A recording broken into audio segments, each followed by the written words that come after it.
Fashion की चकाचौंध भरी दुनिया में मीरा और साशा, दो उभरती हुई सुपर मॉडल्स, अपनी खूबसूरती और टैलेंट से सबका ध्यान खींचती थीं। मीरा अपनी क्लासिक खूबसूरती से और साशा अपने बोल्ड और मॉडर्न अंदाज से फैशन वर्ल्ड में अपनी पहचान बना रही थीं। दोनों में एक अनकही राइवलरी थी। हर शो, हर फोटोशूट में यह साफ झलकता था।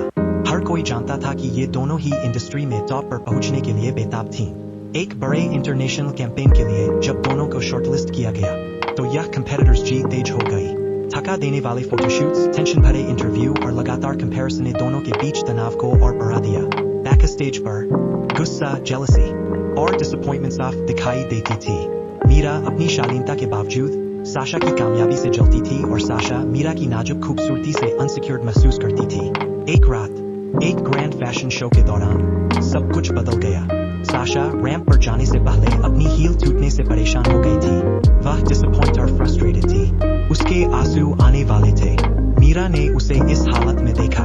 एक पल के लिए उसने सोचा कि साशा को अकेला छोड़ दे, लेकिन फिर उसने अपनी एक एक्स्ट्रा हील साशा को दे दी। उसने धीरे से कहा, मुकाबला ईमानदारी से होना चाहिए। साशा हैरान रह गई। मीरा की इस जेनरसिटी ने उसे झकझोर कर रख दिया।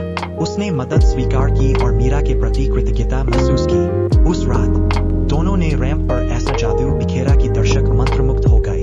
उनका टैलेंट और खूबसूरती एक दूसरे को निखार रही थी।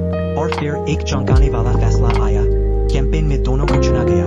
ब्रांड ने उन्हें परफेक्ट कॉन्ट्रास्ट नाम से प्रचारित किया। उनकी राइवलरी अब दुश्मनी नहीं, लेकिन यह अब एक प्रेरणा बन गई, एक दूसरे को बेहतर बनाने का साधन। वे अब सिर्फ कंपेटिटर्स नहीं, बल्कि एक दूसरे के लिए सम्मान और प्रशंसा रखने वाली दोस्त भी बन गई। उन्होंने सीखा कि सफलता में अकेले नहीं, बल्कि एक दूसरे के साथ मिलकर काम करने से ही सच्ची खुशी मिलती है। उनकी कहानी फैशन जगत में एक ऐसा एग्जाम्पल बन गई जो सिखाती है कि कंपटीशन और दोस्ती साथ साथ चल सकती है।